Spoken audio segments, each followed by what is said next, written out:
What are your thoughts about him saying that he's the best defensive player to ever play the damn game? Well, first of all, I think he out his damn mind, okay? But I'm not taking anything from Draymond. He is a hell of a defender, defensive player of the year. But this is the one concern that I have. One problem that I have is that, Jay, people tell you and used to tell you that you're arguably the greatest guard to ever play the game of basketball for us in college, right? You let people say that. You have never came out publicly and stroked your own ego or tooted your own horn.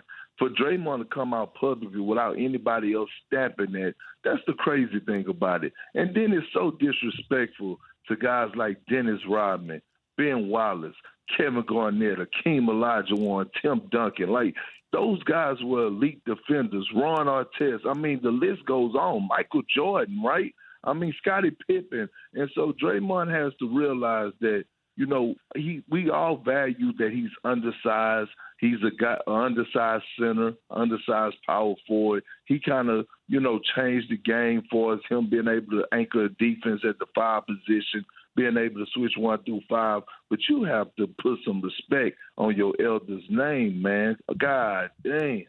I'll tell you what, Perk, it's like when you say, if I have to tell you I'm a king, then I'm not a king, right, Jay? Right. So, Perk, this puts you in a corner, though, a little bit, my brother, because we both sit here and say all the time that we think LeBron James is the greatest player to ever play the game. But LeBron did say on one of his features, I think that play right there made me the greatest of all time. So then how do you respond to what you just said about saying you're the greatest of all time, but yet LeBron said he was the greatest of all time? Well, LeBron, you got to understand, man. LeBron was sitting back at the time. He was in the barbershop.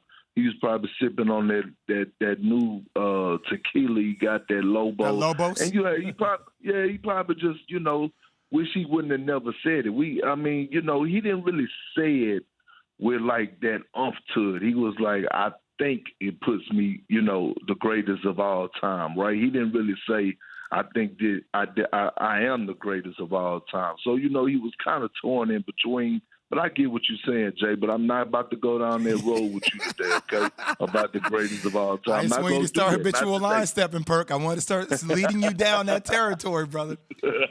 Hey, Big Perk, now speaking about greatness, is James Harden the MVP this year? Has he passed LeBron, passed Embiid?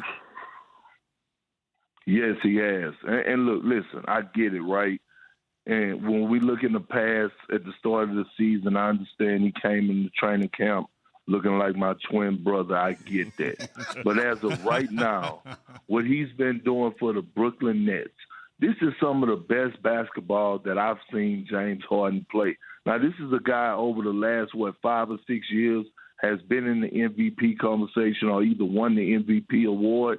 And right now, he's shooting a career high from the field, averaging a career high in rebounding, leading the league in assists.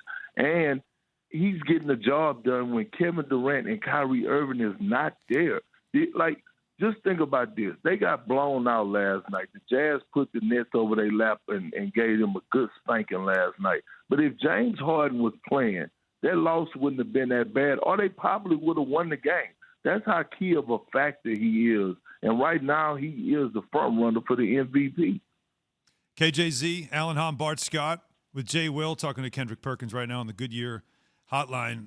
So trade deadline day is today, Perk, and I know the Celtics are still very near and dear to your heart. There is a rumor about Aaron Gordon possibly ending up in Boston. How's that fit for you? That doesn't help them. That doesn't help the Celtics. I don't understand that rumor, Perk. And watching them last night, I saw you tweet about Perk because I was watching the game too. I'm like, what is going on? Boston? Y'all want to play?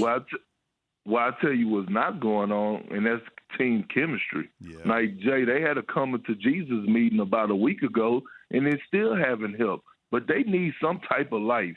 They need some type of breath of fresh air, and I think Aaron Gordon could be that.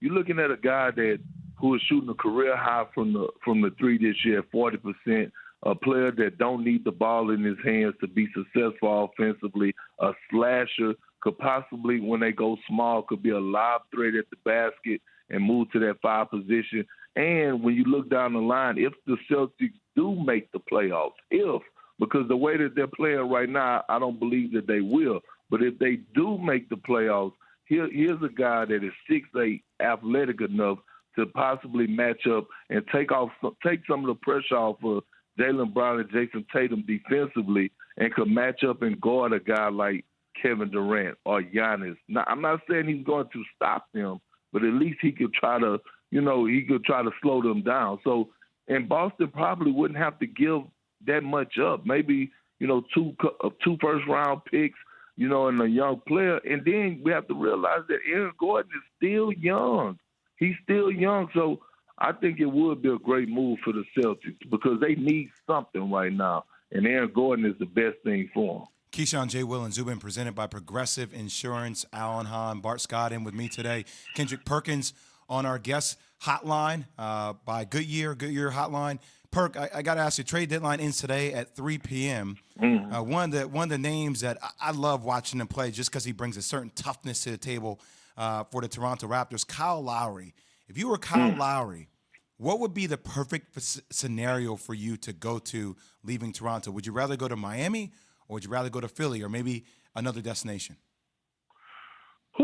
I would love to see him in Philly, but I think his best fit is the Miami Heat.